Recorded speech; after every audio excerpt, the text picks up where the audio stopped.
آپ کو خیر دیں گے، آپ کو سکون دیں گے، آپ کسی کی مدد کریں گے نا آپ کو اللہ سکون دے گے، اللہ آپ کو عزتیں دیں گے۔ موسیٰ علیہ السلام کے زمانے میں ایک بندہ آپ سے کہتا ہے بڑا عبادت گزار تھا کہ آپ اللہ کے پاس جا رہے ہیں، اللہ سے مجھے پتہ نہیں کتنے 100 سال ہو گئے عبادت کرتے کرتے، تو کہتے ہیں آپ اللہ کے پاس جا رہے ہیں، اللہ تعالیٰ سے پوچھیے گا کہ میرے لیے کتنی بڑی جنت بنا دی ہے، انہیں 100 سال ہو گئے کر کر سجدے تھے، پڑھ پڑھ نمازاں رکھ رکھ ہوتے، متھے بھی کسی گئے جسم بھی کمزور ہو گیا، میرے لیے پتہ نہیں کہ اللہ نے کتنی بڑی جنت بنائی ہوئی ہے، پوچھ کے آئیے گا۔ موسیٰ علیہ السلام جاتے تھے، اللہ سے براہ راست ان کی بات ہوتی ہے، تو اللہ تعالیٰ سے پوچھا کہ وہ بندہ ایسے ایسے کوشچن کر رہا تھا، ان کا اس کے لیے میں نے دوزخ تیار کی ہوئی ہے، وہ اپنے عملوں کی بنیاد میں جنت لینا چاہتا ہے۔ موسیٰ علیہ السلام آ کے ان کو بتایا کہ جناب کے لیے یہ جواب ہے، تھی جنت میں لیتے سے اتنے کام ہوتے، تو اب دوبارہ موسیٰ علیہ السلام جا رہے تھے، تو وہ کہتے ہیں جناب آپ دوبارہ جا رہے ہیں، اللہ سے کوئی گزارش کرنی ہے، ریکویسٹ کرنی ہے،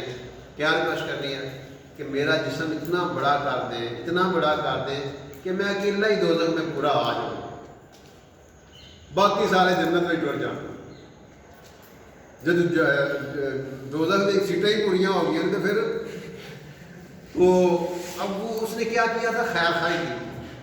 کہ میں اکیلا ہی سڑ جاؤں، باقی سارے جنتی ہو جائیں۔ اب جب موسیٰ علیہ السلام نے یہ بات کی کہ آپ کا بندہ آپ یہ کہہ رہے ہیں، تو اللہ پاک اس سے اتنے خوش ہوئے، ان کو اس کو کہو اب میں ان کے لیے جنت تیار کر دی۔ تو یہ ہے کہ ہم خیر خائی کریں لوگوں کی،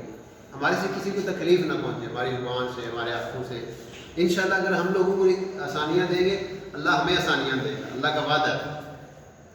خیر الناس من ینفع الناس، حدیث ہے کہ جو بہترین بندہ وہ ہے جو لوگوں کے لیے اچھا ہے، اور سب سے بڑا اس دور میں سب سے بڑی نیکی کسی کے ساتھ یہ ہے، اور خیر خائی یہ ہے، یقین کریں سب سے بڑی، کھانا کھلانا کسی کو، پانی پلانا، ننگوں کو کپڑا دے دینا، اور لوگوں کی یہ بھی عبادت ہے، اس میں بھی اجر ہے۔ لیکن اس دور میں دنیا اور انسانیت اپنی راہ سے ہٹ چکی ہے، کسی بندے پہ محنت کر کو اس کو اللہ کی راہ میں لگا دینا، اس کو دین کی طرف مائل کر دینا، اس کو نمازی بنا دینا، یہ سب سے بڑی نیکی ہے۔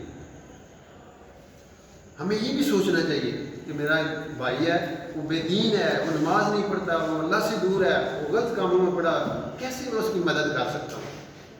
آپ نے فرمایا ظالم کی بھی مدد کرو، مظلوم کی بھی مدد کرو۔ یا رسول اللہ مظلوم کی مدد تو سمجھ آتی ہے، ظالم کی مدد کیا ہے؟